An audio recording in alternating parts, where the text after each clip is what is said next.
China massive सोचता है और मैसिव ही चीजें खड़ी करता है। थ्री गॉर्जेस डैम कहा जा रहा है कि अर्थ की रोटेशन को स्लो डाउन कर रहा है। अगर हां तो कौन से प्रिंसिपल्स यहां वर्क कर रहे हैं, इसके अलावा और कौन से फैक्टर्स हैं जिससे अर्थ की रोटेशन इंपैक्ट होती है, क्वेश्चन बनता है यहां से। इसी न्यूज में जिक्र था मिस्टर सुन यत सेन का यांगजी रिवर का, तो इस पर कुछ एडिशनल इंफॉर्मेशन हमें होनी चाहिए, अंडरस्टैंडिंग कॉम्प्रिहेंसिव हो जाएगी। क्वेश्चन यहां से बना तो आपसे रुकेगा नहीं।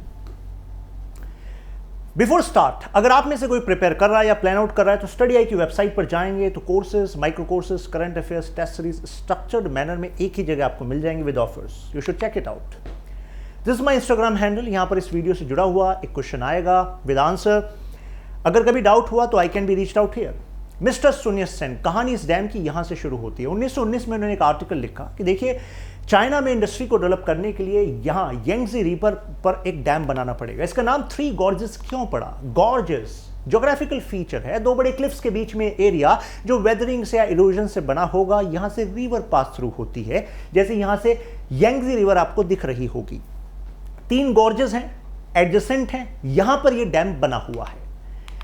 सुन Yat Sen, three principles of the people, मैंने कहा था एडिशनल इंफॉर्मेशन होनी चाहिए। सेनमिन डॉक्ट्रिन, ये ताइवान का नेशनल एंथम में भी है और ताइवान के फादर ऑफ नेशन कहे जाते हैं मिस्टर सुन यत सेन। ठीक है, ताइवान चर्चा में, सुन यत सेन चर्चा में, लिंक ध्यान रखिएगा। क्या है ये तीन principles? Nationalism, democracy, livelihood of the people, यानी कि राष्ट्रवाद, लोकतंत्र और लोगों के जीवन यापन का साधन, ये हमारी प्रायोरिटीज होनी चाहिए। अगर ये है तो देश मजबूत हो जाएगा, ये इनका मानना था। तो ये इनका नेशनल एंथम है। चाइना का नेशनल एंथम क्या है? जैसे हमारा जनगण मन है तो चाइना का है मार्च ऑफ द वॉलंटियर्स। तो मैच द फॉलोइंग करके आए तो ध्यान रखिएगा। यांगजी रिवर चर्चा में है, तिब्बत से निकलती है। सोर्स कहां है? तिब्बत है। जाती कहां है? ईस्ट चाइना सी में। तो ट्रेजेक्ट्री क्या है? टुवर्ड्स ईस्ट है, ध्यान रखिएगा। यांगजी डेल्टा जो है ये चाइना के जीडीपी में 20% कंट्रीब्यूट करता है। यांगजी लॉन्गेस्ट रिवर है एशिया की और सबसे बड़ी ऐसी रिवर है जो एक ही देश से बहती है। अब एक क्लेम यह भी है कि यह डैम स्पेस से देखा जा सकता है, हालांकि जो क्लेम है यह सही साबित नहीं हुआ। इस डैम के बारे में बात करें तो 5,10,000 टन स्टील इसमें लगी थी। पर्सपेक्टिव में रखने के लिए ये 60 आईफिल टावर बना सकते हैं इस स्टील में, तो यानी कि मैसिव डैम है। हाइट देख लीजिए, लेंथ देख लीजिए। अब प्रायोरिटी क्या थी, मतलब क्या अचीव करना चाह रहे थे? तीन चीजें अचीव करना चाह रहे थे। एक तो फ्लड कंट्रोल, एक हाइड्रो पावर जनरेट हो जाएगी और तीसरा नेविगेशन के लिए यूजफुल रहेगा। तो थ्री गॉर्जेस डैम है और तीन ही प्रायोरिटी हैं, आसानी से याद रहेगा आपको। अब फ्लड कंट्रोल क्यों? एक किस्सा है कि 1931 में 1931 में फ्लड आया यांगजी रिवर में। हर साल आता है, लेकिन उस साल 4 मिलियन पीपल डाइड, तो यानी कि मैसिव डिजास्टर था। तो अब ये डैम बन गया है तो अब वो फ्लड की सिचुएशन नहीं होती है।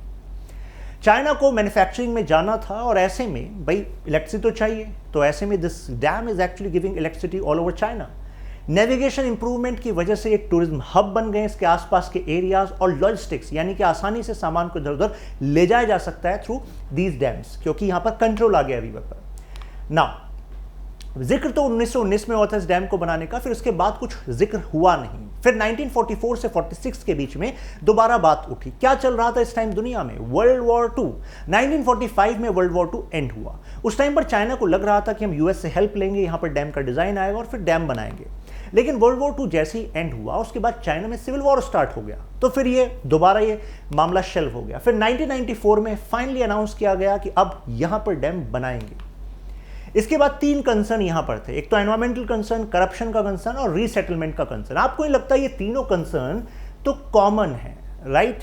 जब डैम बनता है तो जाहिर सी बात है एनवायरमेंट डिवास्टेट होता है आसपास का, right? So you have to choose between ना कि इधर इलेक्ट्रिसिटी फ्लड कंट्रोल चाहिए या इधर एनवायरमेंट चाहिए, तो there is a debate between it, right?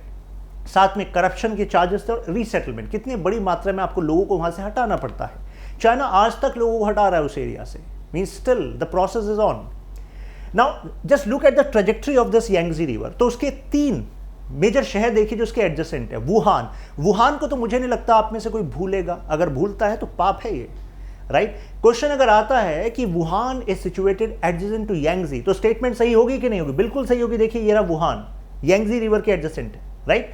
साथ में नैनजिंग और शंघाई, तो तीन मेजर शहर जो इसके एडजेसेंट है यांगजी रिवर के। पावर जनरेशन, हूवर डैम जो यूएस का है उससे 11 गुना ज़्यादा पावर जनरेट करता है 3 गॉर्ज डैम, और पूरे चाइना की जो मैन्युफैक्चरिंग है उसमें मेजर कंट्रीब्यूशन है इसका। एनवायरनमेंट पर नेगेटिव इंपैक्ट है, जैसे वाटर पोल्यूशन। कहा जाता है कि 70% जो रिसोर्सेज हैं चाइना के फ्रेश वाटर के वो पोल्यूटेड हैं, और अब इस डैम की वजह से वो बेसिकली और ज़्यादा बढ़ता जा रहा है। तो there should be some solution in this regard. Now Chinese people are looking into it. Now इसके अलावा यही area 6400 plant species, 3400 insect species, fish species, 500 terrestrial vertebra, तो यानी कि एनवायरनमेंट के लिहाज से, मींस डाइवर्सिटी के लिहाज से बड़ा इंपॉर्टेंट है। तो जाहिर सी बात है इस पर अभी नेगेटिव इंपैक्ट है। साथ में ईस्ट चाइना सी जहां पर ये जाती है रिवर फाइनली, तो बिगेस्ट फिशरी हब है, तो कहा जा रहा है कि इसकी वजह से यहां पर भी इंपैक्ट हो रहा है। और ये रिजर्वोयर में इतने मैसिव रिजर्वोयर हैं कि इनके आसपास अपना एक माइक्रो क्लाइमेट बन गया है। सो अब मुद्दा है कि क्या सही में अर्थ की रोटेशन स्लो डाउन हो रही है इसकी वजह से? तो नासा ने कहा हाँ है, तो बात तो सही है, झूठ नहीं बोल रहे हैं, लेकिन हो क्यों रही है? इनर्शिया की वजह से। जैसे आपको एक एग्जांपल देता हूं, मान लीजिए एक बॉल है मेरे पास और वो ऐसे रोटेट हो रही है, ठीक है, और उस बॉल पे एक ट्रेजेक्ट्री में वाटर फ्लो हो रहा है, ट्रेजेक्ट्री में वाटर फ्लो हो रहा है, ठीक है। अब मैंने क्या करा, उसी बॉल के एक साइड एक डैम बना दिया, ठीक है, और वहां पर मैंने वाटर को रख लिया और वो मैसिव रिजर्वोयर है, ठीक है। तो आपको ही लगता कि ऐसे में जो रोटेशन है उस पर कुछ तो इंपैक्ट होगा, राइट? तो सेम प्रिंसिपल यहां पर वर्क कर रहा है, इनर्शिया का प्रिंसिपल वर्क कर रहा है। When the dam is at its maximum, 42 billion tons of water यहां पर स्टोर हो जाता है। तो इसकी वजह से क्या होता है, अर्थ लॉसेस बिट ऑफ मोमेंटम, और वो कितना है, 0.06 माइक्रो सेकेंड है। तो मतलब आप बहुत बड़ा इंपैक्ट नहीं है, लेकिन है 0.06 माइक्रो सेकेंड इंपैक्ट है। This rotation of earth is actually slow down. अब और फैक्टर्स कौन से, मैंने कहा था कि अदर फैक्टर से क्वेश्चन आ सकता है, जैसे मून्स पोजीशन, अर्थक्वेक और इवन क्लाइमेट चेंज। तो ये भी वो फैक्टर्स है जिसकी वजह से कुछ स्लाइट चेंज आता है अर्थ के रोटेशन में। और इससे भी ज्यादा इंटरेस्टिंग है ये है कि ये जो स्लाइट चेंज आ रहा है, तो इससे एक्चुअली जो टाइम है, मतलब डे टाइम जो है, उस पर भी इंपैक्ट पड़ रहा है, राइट? जैसे कहा जा रहा है 1 मिली सेकेंड एवरी 5 ईयर, ये हमारा डे टाइम बढ़ता जा रहा है। नासा ने कैलकुलेट किया और कहा कि 0.06 माइक्रो सेकेंड है। जो डेटा मैंने आपको बताया नासा ने बताया, चाइना ने नहीं बताया। और साथ में नासा ने कहा देखिए अदर भी फैक्टर्स हैं, अर्थक्वेक, मून, क्लाइमेट चेंज, जो मैंने आपको बताया। तो आई थिंक अब ये आपको इशू क्लियर हो गया होगा। चलिए मिलते हैं नेक्स्ट वीडियो में, तब तक के लिए कीप लर्निंग, कीप ग्रोइंग।